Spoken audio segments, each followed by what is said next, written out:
Hey guys, and welcome back to Kids Coding Playground. Today I'll be showing you guys how to make a double jump script in Scratch so you can incorporate this into your own projects.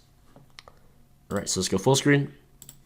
As you can see, when I press the spacebar, I'm able to double jump and I'll land on the ground and it'll stop. And if I spam the spacebar, it does not go higher than a double jump. Alright, perfect. So let's start a new project and I'll show you guys how to make the script. Okay, so first, we can just keep the Scratch cat. I'm going to paint a sprite, so we're going to paint a sprite. This is going to be the ground, so make it black box. Doesn't really matter. Doesn't have to be perfect or anything. There we go. Okay, so we have our ground right there. So let's go to our Scratch cat. So first, let's make custom blocks. We're going to name this custom block jump. Okay, jump. And first thing we're going to do is we're going to make some variables. Let's make a variable called y velocity, and let's make a variable called double jump. Okay. And then next, we're going to go to our jump variable, custom block.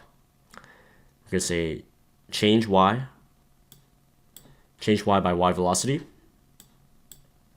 And then we're going to say set y velocity to y velocity times 0.9. All right, and next we're gonna say if else. So if the cat is touching our ground sprite, so let's rename our sprite to ground.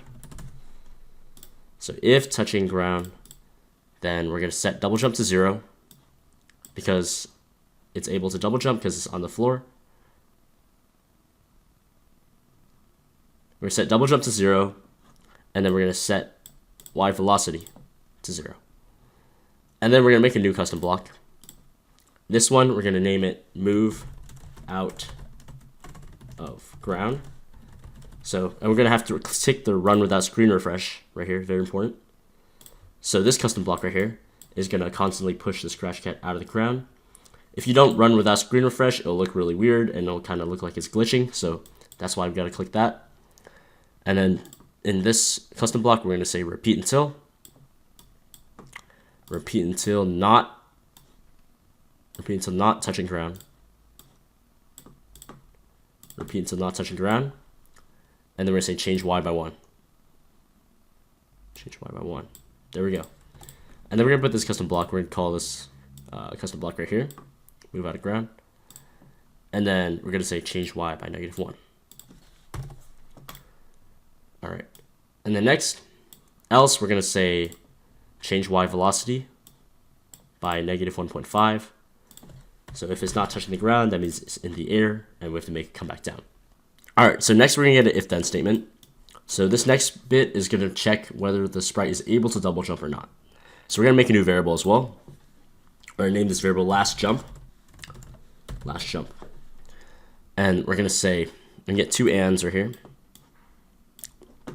So if not double jump is equal to 2,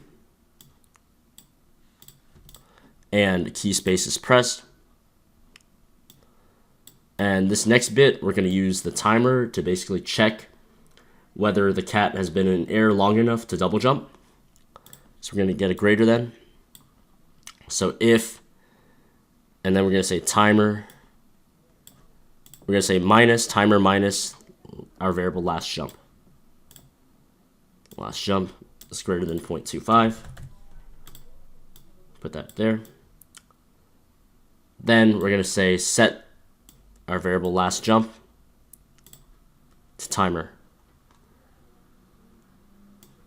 And then we're going to say change double jump by 1.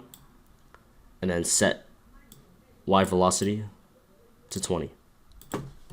Okay, so I'm going to minimize this part so you can see the rest of the code. And then of course we have to call the custom block for this to work. So we're going to get it when green flag clicked. When green flag clicked, we're going to set the last jump variable to 0. And then it's going to forever loop, forever, and then we're going to call the function jump. Okay. So now let's test out the project. So as you can see, the Scratch cat falls. We're going to tap, And as you can see, the double jump is working perfectly. Space, as you can see. Yeah, it's perfect. All right. So thank you guys for watching. Don't forget to like, share, and subscribe to Kids Coding Playground if you did enjoy this video. And I'll see you guys in the next tutorial.